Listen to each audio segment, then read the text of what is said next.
Welcome to IndexSpark. So in this video I'm going to demonstrate how to use the IndexSpark plugin. I'm also going to briefly cover some of the best practice for how to utilize the plugin. So in the settings screen you've got two functions. Now the first one is a YouTube API key which is free and can be easily obtained from YouTube. The second is the scheduler. Now we've put the scheduler in there to automatically run in the background. So for example, if you wanted the application to run every 5 days, every 10 days, every 14 days or every 30 days, you would simply select the option and then click save. Now by default there is already an API for YouTube already in the application, so you can actually use it straight out of the box.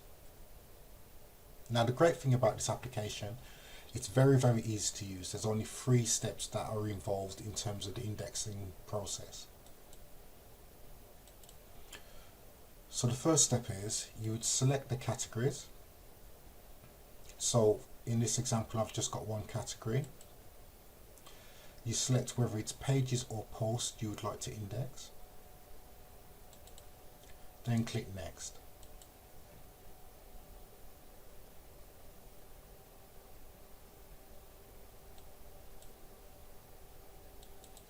Now the next step is you would enter the search term which your site is themed around. So this site is a test site and it's actually about solar installation. Select display schema object. Now we actually utilize thumbnails. Now you can actually display those on the site or you can actually hide them. So I'm actually going to use the thumbnail and I'm going to hide it as well. And actually you can actually show or hide the video. So for this example I'm actually going to leave the video in place. So the next step, you just click next.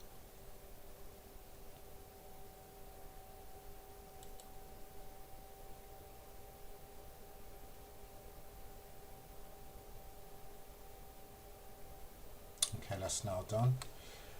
So now what you can do is actually specify unlimited URLs. Now what I've found in terms of good practice, if you actually index out potentially 2/3 of the site or 1/3 of the site. No, actually I would suggest based on the size of this site, which is approximately 1,200 URLs, you can actually go for as little as 500 URLs, which is almost just over half, and that will give you the desired results.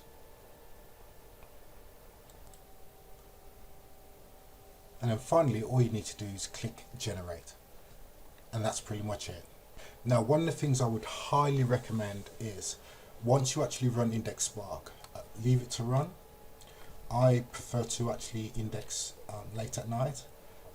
Don't go back and do site colons and check every 5 minutes, because that would actually hinder the process. So once you've actually initiated the process, just leave it to run and move on to another site. Typically what we find is between 400 to 1,000 URLs overnight. And then what happens is over the next few days the remainders start to kick in. So with that being said, enjoy IndexSpark and enjoy the indexing.